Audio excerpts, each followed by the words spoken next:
Are you leaving money on the table because you're too niche, or is focus the proven path to success? It's day 10, and if you're new here, I'm Craig Dew, and 0 to 1 million follows the business growth of Rev Levers and the vegan Shopify brands that we help with education-based branding. So this question, can you be too niche, has been weighing on my mind lately as we figure out our marketing and our positioning and that kind of thing, and our ideal customer that we want to talk to. Because obviously, if we're talking to vegan brands who only use Shopify, like, we're getting quite niche in terms of who we're talking to, and there's not a lot of these people in the world. So I've had discussions with, I don't know if it comes up with almost every single client, but it's pretty close over the years, of trying to broaden the marketing that they're doing. So some of the recent ones, like we've been working with a vegan protein powder, and they're like, well, protein is for everyone, and so everyone should be taking this protein powder, and a vegan one, a plant-powered one, is way better than whey. So let's talk to everyone, instead of going, well, let's talk to people who actually are vegan and want a plant-powered protein because they're trying to build muscle in the gym and start off very specific, and then the brand can grow from there. It doesn't start by talking to everyone, it starts very niche. And so, and sorry for the US audience, I'm going to say niche all the time instead of niche, just because the way I say things. So it's an interesting question, and I come down on the focus side of things, and there's some reasons why, so we're going to talk about that now and some of the issues that I've seen. So first, I think this comes up a lot, and I'm feeling it at the moment too, because it's like business owners feel bad about kind of missed opportunities. And so we can see all these opportunities all around us, and as entrepreneurs, we want to go after them, and we don't want to leave money on the table. And so I think that causes the problem, and when we restrict, we feel like we're giving up opportunities instead of doubling down on the opportunity that's right in front of us. So it's a bit of a tricky thing. And Bill Hewlett from HP, basically one of the founders, is attributed for saying, as far as I can see, so more companies die of indigestion than starvation. And what that means is they're trying to gobble up too many opportunities that are flying around them, rather than not having enough opportunities to chase, which is interesting. And that's from like one of the bigger companies in the world, right? And one of the founders of that. So maybe he knows some stuff. And so I think a lot of us are trying to do too much and grow too fast. And that causes all kinds of problems. And if you think about the reasons why business fails, like there's lots of different reasons, but I think it always just comes down to they run out of money. And so there's lots of research and things, and if you go and Google reasons why businesses fail, you'll get a bunch of fancy reasons, like couldn't find product market fit. And it's like, but the real answer is couldn't find product market fit because they ran out of money. If they keep trying to find product market fit, maybe they would have gotten there because they keep changing the product and the market until they found that fit, but they ran out of money in the process. The founder wasn't good enough to grow this business. And it's like, well, the founder didn't have enough time to learn the skills they needed before they ran out of money. And so I think the biggest problem in business is we run out of money, and we're constantly bombarded in the media and everything about hyper growth, and you hear all the successful stories, and if you watch anything about company success and entrepreneurs, it's how fast they grew. And no one really pays attention to the slow grind in the first couple of years of how it really works. And that's the idea of this kind of video series, is to follow the boring shit and all the insights and different things that go along the way in order to make something successful. Like, it's a slow road. And so I believe that growth is kind of the natural result of something that people want. And so if people want your product, it's going to naturally grow. And we can influence people through marketing, but the longer I've been doing marketing 25 years, and the more experience I have with it, the harder I find, with even more tactics and skills and things like that, the harder it is to change people's behavior. And the easier path is always to fit in with people's behavior and kind of get your marketing message to appeal to them rather than try and get them to change. And so I think companies grow at the natural rate that they need to grow, and sometimes that's accelerated by investment, which we'll talk about maybe in a little while. But let's start with, if you think about examples of growth. So a local business, so they expand through the geography of new locations, right? So starting a local business is harder to scale, and maybe that's better for the local business. So if you think about like vegan restaurants, like some of the bigger ones in the US that have kind of 15 to 20, 30 locations, like Next Level, Veggie Grill, plant power fast food, things like that have achieved a bit of scale and opened up kind of 30 restaurants and that kind of thing.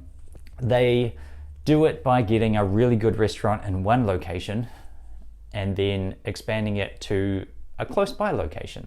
And so they don't even need, some of them have popped up in different places around the country in order to get a large target market that people were willing to drive and go there.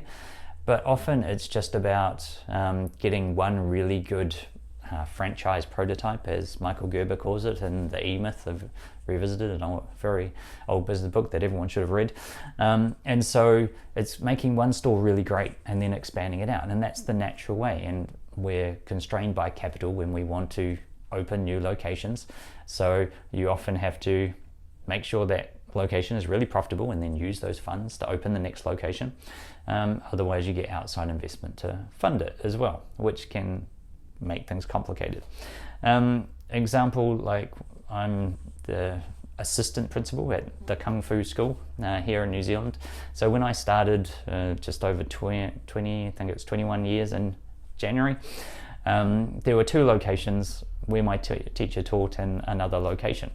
And so from there, it's now at 18 locations throughout the country.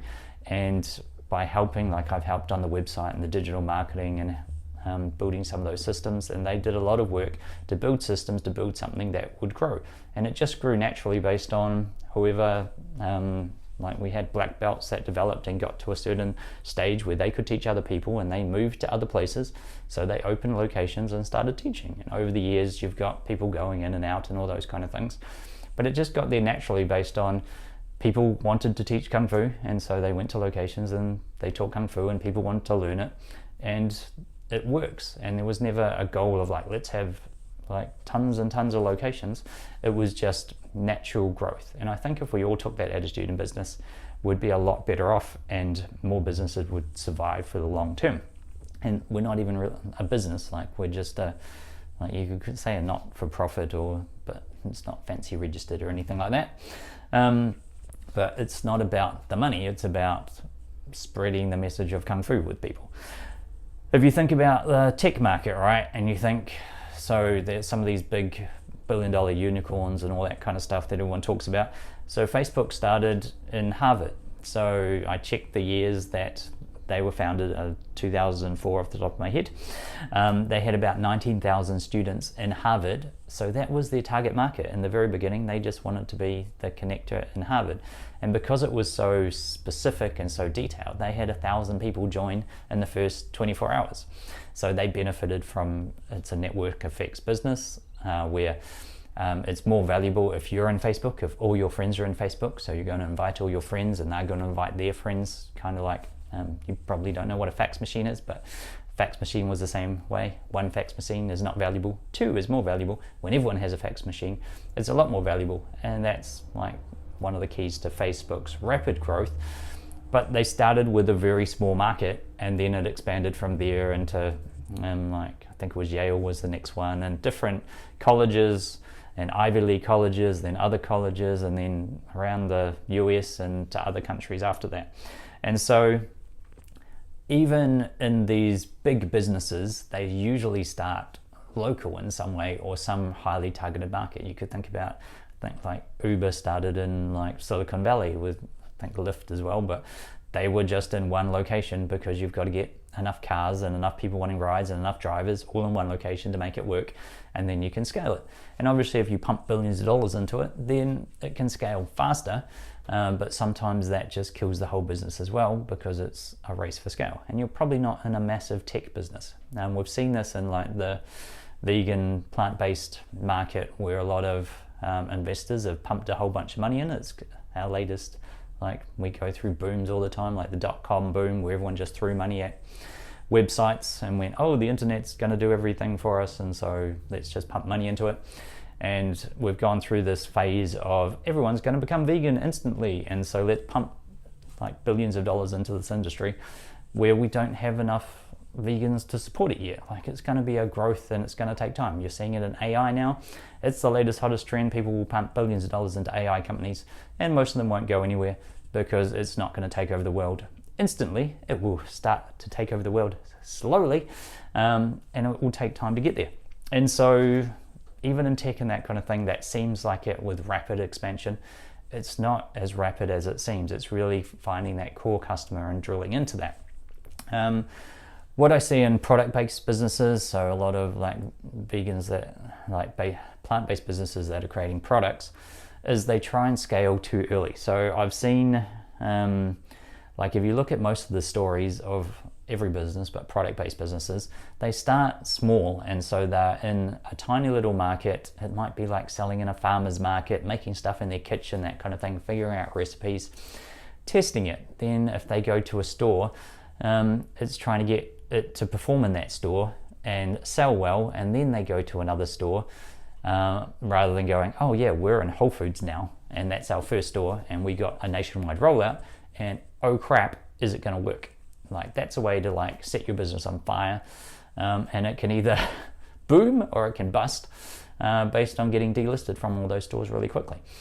Same like restaurants, going restaurant by restaurant. Like, I think Impossible Burger got listed in some restaurants around the local area and started going from there. Obviously they had funding as well, but it's making it work for those restaurants, getting it on those restaurant menus and going, oh, this works well, now we can approach other people and make it work. And it wasn't till later when they went, let's put this into retail as well, so you can buy it at a supermarket.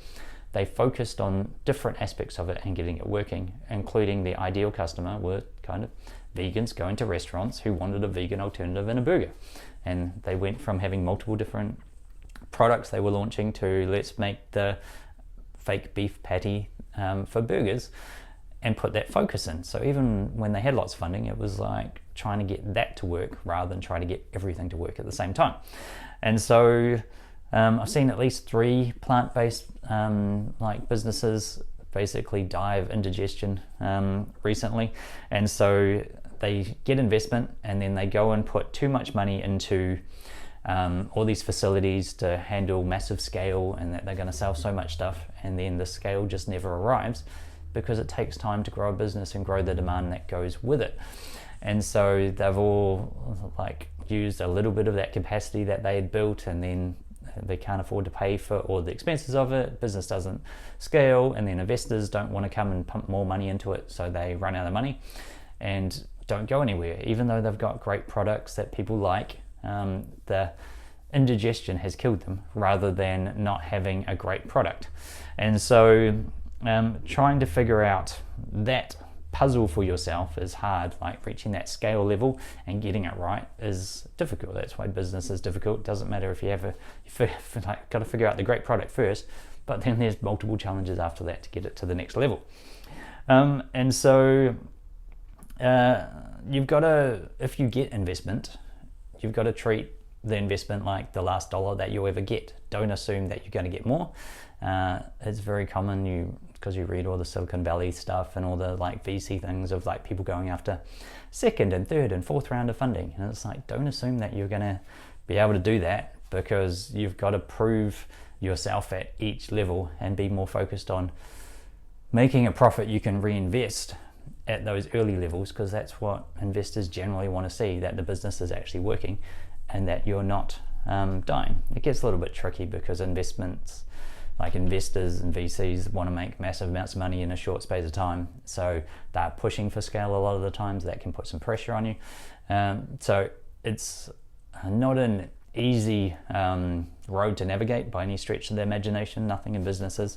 So it's not saying that these companies made the wrong decisions in what they did to try and scale, but it's like, if we take a more measured approach and the founder has that in their mind in the beginning, it can help them navigate some of these waters a little more easily, maybe. They might miss out on funding because of it, but maybe they'll still have a business in 20 years' time. Like, that's the judgment calls that we've got to make. And so focus on the customers that you have now and keeping them happy. It's not as exhilarating than getting listed in Whole Foods or picking up a whole bunch of stores or all that kind of thing. Like, oh yes, I feel like a real entrepreneur because I'm selling into all these things.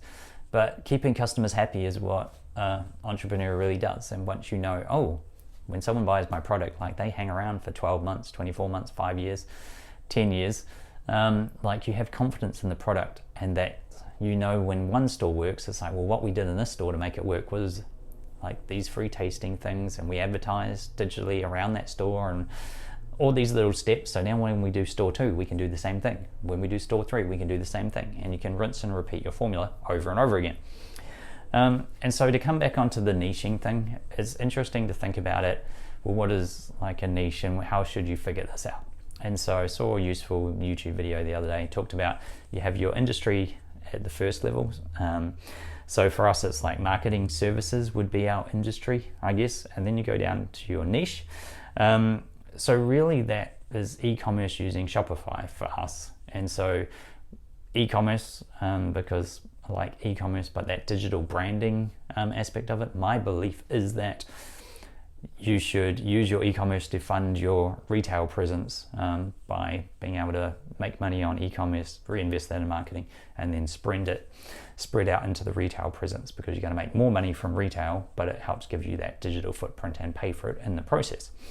And so Shopify, so we can work on one platform rather than try to do others. It's not that we can't use other platforms, but for now it's easier to train a team to use one platform, use Shopify, hopefully with Klaviyo inserted into that, and do one thing and give us that level of focus, so we're not trying to do multiple things for multiple people. Then you go down into the ideal customer. So within that niche, there's an ideal customer that we want to talk to, and that's where the vegan part comes in. So we want to work with vegan brands because I'm vegan, I'm passionate about that, and I think it requires a different level of messaging that we've got. So working on a concept that I'll get into at some point, but you've got to make this leap between, well, how many vegan consumers do you need to get to make this work? How do you find them? How do you target them? Versus broad marketing to everyone. So if you have a vegan protein powder, you've got a very small niche market versus a whey protein powder that a lot of people can eat. And you're still niched, but you're niched in a different way. So trying to navigate those waters of attracting the vegan community to it is an interesting aspect for us. And then like we further want people to understand that education-based branding is going to help them grow their business. So they might be vegan, they might have a Shopify store, but they might go, oh no, we just want to pump money into free tastings, and don't worry about educating our consumers about why our product is better. And they're probably not a good fit for us. Not saying that free tastings don't educate people, but educational content in terms of why they should buy your product over others, and how do you build your brand by teaching people rather than shouting at them and saying buy now because we've got a discount. So that's the approach we take, which again looks for a different kind of ideal customer, and that's some of the psychographics that I've talked about in earlier videos that we're looking for. So when we make a list of our niche, we've got 2,500 vegan Shopify stores when we did it that we can work through. And that's still not our ideal customer. So most of them are not our ideal customer, but you can see how this is narrowing down into quite a small amount of people, which we'll come back to in a second. And so now we're going to talk about the smallest viable market. So if you've got a product that you're selling, what do you need to get $1 million in sales and then like $10 million in sales? And so only, remember, 4% of businesses make it to $1 million in sales. And a lot less make it to 10 million. Don't know what the stat is on that. But say you need 2,000 customers giving you $42 per month. So on a kind of recurring subscription, a lot of food products are. And that'll get you to $1 million. And so if you scale that to 10 million, then it's 20,000. And so when you've got 3 million vegans in the US, you only need the first 2,000 and then 20,000 to start the business going and get it going. And then obviously you go from 20,000 You just add a zero. If you want to go to 100 million, you got 200,000. So 200,000 out of 3 million still isn't a lot, but you want to start by being focused and building that ideal customer profile and then growing out from there. But people get all worried. It's like, oh my, if I'm too niche, like no one will want what I want. Actually, just speak to the people that you really want to speak to, because they're the ones more likely to remember and share your message with other people versus others who don't really care and they'll give it a try, but they're not that passionate about what you're saying. So as you're doing that and you're thinking about like the 1 million level, the 10 million, it's like, what makes the economics of the business work? So what do I need to do? How much is it going to cost me to get to that first $1 million level? So then you can scale responsibly without running out of money. Then to the $10 million level, what do I need to do that? And it's probably not $1 million in funding to get to $1 million. Like, it's a manufacturing run of product to go, okay, so I want to have first like a couple of hundred products in my storage that I can send out. Okay, I've got 100. Now I can sell that. Now I can make money. Now I can get 200. Now I can get 500. Now I can get 1,000. And thinking about how that scales up over time. So it's not exciting, but it's how things can work in the real world and how most businesses start out. Every business starts out as a startup and goes to a small business. And then if they're lucky, they get to medium and large. Not let's pump a whole bunch of money in and throw a bunch of shit at the wall and hope it sticks and then we're going to make tons of money out of it. It doesn't work like that. And so in our business for Rev Levers, like we need 42 clients, partners that we're going to work with to get us to $1 million. And then if we want to get to 10 million, we need 420. So to get our first 42, we have our dream 100. So we've gone through 2,500 Shopify stores. We've looked for ones that we actually want to work with who think represent our values and our interesting products and things that we can think make work. And then we can reach out to those people and be like, hey, we've made this specific thing just for you. Are you interested? And we can talk more about it. That makes the business a lot easier to market versus, hey, we've made this thing for everyone, want to give it a try. And it starts to fall on deaf ears versus calling out a very specific person. And it's the same with products. If you made it for a specific person, you need to call out that specific person, and then they're more likely to buy it. When we had a lot more luck with vegan protein power, calling out people who went to the gym and using gym-based photos than just general, you should take protein type ads. Like, it's interesting. Like, you've just got to target what people really want this for, and it works. But for us, like our business, will it work? I don't know. Like, we're at day 10 here, so it's early days of testing this. In the past, like, we've tried this with our offer and we've been working with vegan companies for the last, it's probably about 9 months. And so we know we've had some success. We went out, we reached out, we got people to work with, and then we closed off our marketing because we had enough to work through because we wanted to work on a delivery and get better at it. And so it's proven to work so far, like having this super niche thing, but who knows, will it get us to 1 million or 10 million? Stay tuned, that's what we're here for.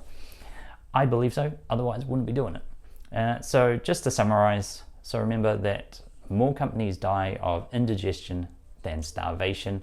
So don't try to reach for every single opportunity that you can get. Just think about the small opportunity, the best opportunity that you need at this moment to make the business work.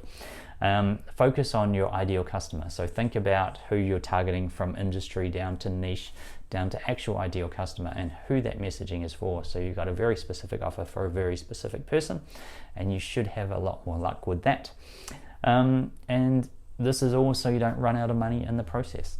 Make sure that you've got your cash flow handled so you know how your business will scale up to a certain extent. Like, you can, depends on your business and how detailed you can get in this, but you want to make sure that you're not going to run out of money, and you don't need to go with your hat in hand to investors and say, I need more money to make this work, because if they say no, then you're out of options.